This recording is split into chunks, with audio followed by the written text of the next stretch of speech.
Hello and welcome to a new video. Now, you haven't clicked on the wrong button by mistake. This is a DMC challenge build any film or TV vehicle, and this one is my entry.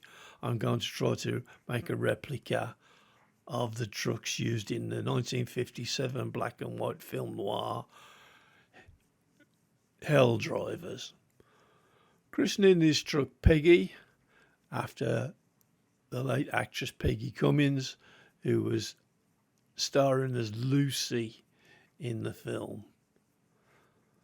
I'm building the truck for a friend of mine, and he did particularly want me to mention Peggy Cummins' role in the movie. He was a big fan of hers. Anyway, let's get on with the build. Straightforward enough, stripped down this one. I've just ground the ends off the axles to remove the wheels. Everything's coming off this one. I'm not using very much more than the cab and the back end of the truck. So I'm just grinding out now this pin that holds the pickup bed in place with the Dremel. Time consuming, but since I'm not saving the truck, I suppose I could have just clipped it through and pulled it out anyway. Putting up a bit of a fight, and unfortunately my camera angle was a bit chunky on this one, so I do apologise for that. Whilst I'm grinding away on this, I'd like to thank any returning viewers and any new viewers. Welcome, and I hope you enjoy the video. There we go. I'm going to lift the pickup bed off now. And really, that's all there is to it. Same story with the back axle.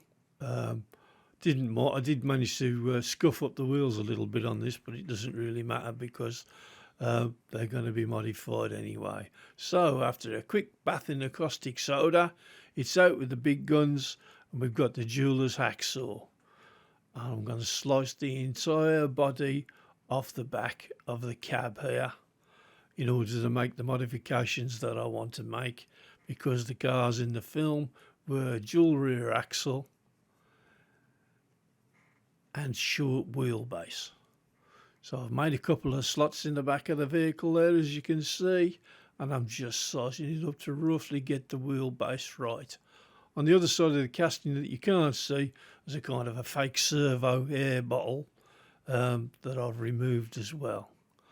And I'm just gluing together here now the general frame of the pickup bed, which I'm going to be building out the plastic hard.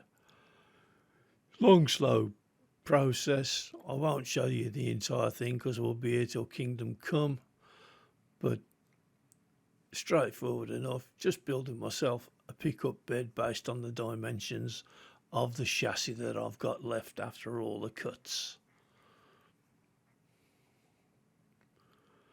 Bit of reinforcing glue down the back there now.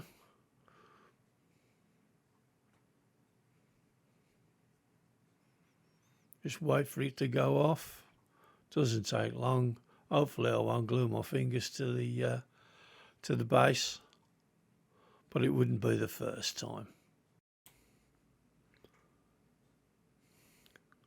And with the base all together and the clean up on the chassis and the cab done, I'll just give you a quick look at where we're going with this. Casting's not too bad.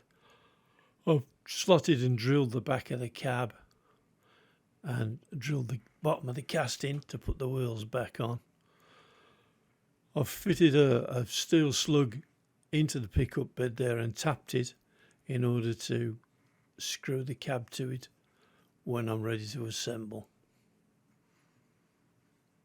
Not come up too bad, and I've shortened the wheelbase very slightly. So that's all the component parts and the pickup bed once I've finished building it up with plastic hard. I hope it makes a reasonable semblance of the Hell Driver's truck when we're all done. Yeah, I'm just putting the pieces together now so you can roughly see where we're going with it. Don't think it's going to be too bad. Well, moving on to outdoors now, because I was thrown out because this was so noisy. The plan is to make the back wheels double like they are in the movie trucks. The original wheels are too wide, so I've taken them outside and I'm using this little mini grinder, and I'm going to reduce the width of the wheels to the absolute bare minimum that I can, which is 3.9 centimetres, millimetres I should say, in order to get double back wheels on the truck there. And we're on to the spraying now. This will be the final appearance of my battery powered airbrush. Thankfully I managed to get Old Faithful, my compressor, repaired, and I'm back in business with that now, because as nice a thing as it is, the speed that it sprays at was driving me crazy. So I'm back to spraying at a respectable 40 psi now and taking no prisoners with my Iowata HPC. Oh, you might be wondering why I've chosen green. Well, they did extensive research onto the colour that the trucks are supposed to be, obviously with it being a black and white film. It was a little bit of a chore, but I managed to find a forum with much discussion about it, and it would appear that the trucks that they used for the film were on hire from an existing company, I believe, called Drinkwaters. And their livery was green and black, and I think it's unlikely that the film company had them all resprayed a different colour just for the sake of the film. One of the drivers who worked for the company at the time had added onto the forum and commented on the fact that the trucks were in fact green and black and that they weren't resprayed. So green it is. I've made some decals. It's the usual problem. It's white writing. If you put a clear decal on, you're going to get green writing. If you put a transparent one, same thing. So I've chosen a green that's fairly close. And once the decals have all cured, the method I've chosen to use here is to go in with the paintbrush after it's all dried off and try to soften all the edges on the sticker as much as I reasonably can. I've used red microsol on the decals to try to get them to take the shape of the ribbon on the pickup truck as well, also try to get the best effect that I can out of it. And when it's all dried out, it doesn't look too bad. Best compromise that I could make, because I don't have the ability to print white stickers at the moment. And there you go. I've softened the edges off a little bit with some green paint. Tried to take it away. It's not too bad after a bit of passion blending. And it's assembly time already. And here we go with the front axle, a single wheel part of the job. I'm not going to pin the axle over on this one. I've tried it numerous times. Invariably I manage to clout me freshly painted wheels or go a bit too enthusiastic and bend the pins. So I'm going to settle for gluing it in place. It's a display model. It's not going to be run around the carpet anymore, so it will not come to any harm. As you can see here, I'm assembling the double back wheel section with me ground down as thin as I can get them. Back axle, I was determined to get double wheels on the back to mimic the trucks. I thought that leaving a single back wheel on was a bit of a coward's way out, and I did try to want to make it as authentic as I reasonably could.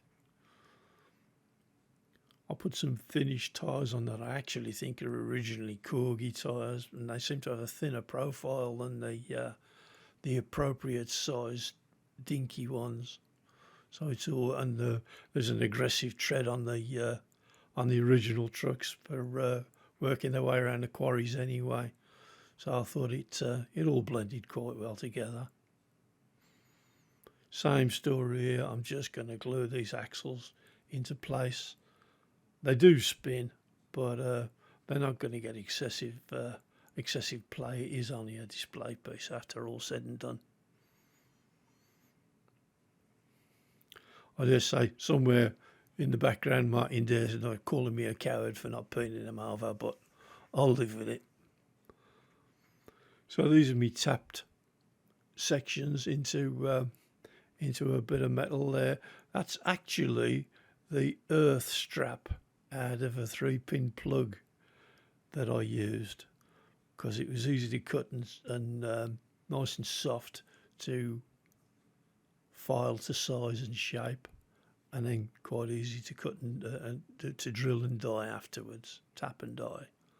So these are 2mm Torx socket cap screws that I'm using to hold the whole thing together.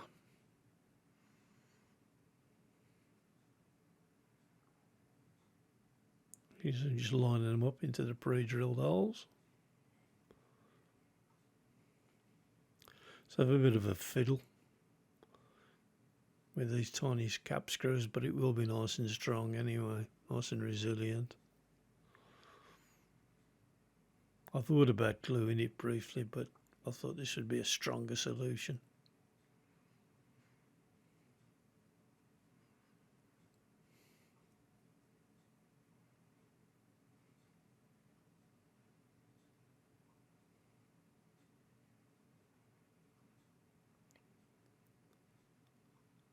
And the second one got nicely into place.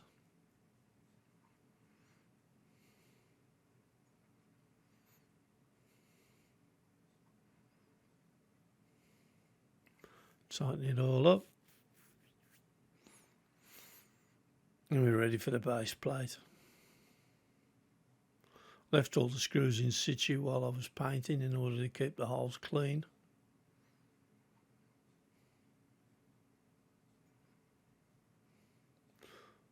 No, that's the wrong way around.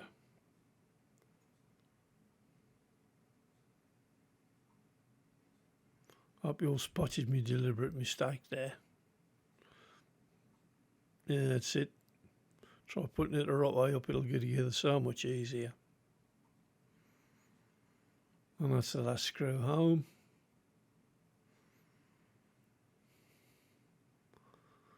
Flip it over. I've got a little bit of detailing on the bodywork left to do before I glue the pickup bed into place.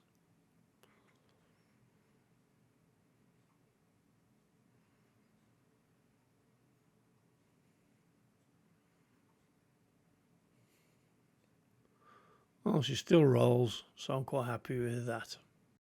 So there's Peggy off down the road, all the bits of trim finished, extra bits of painting, put her a load of ballast in.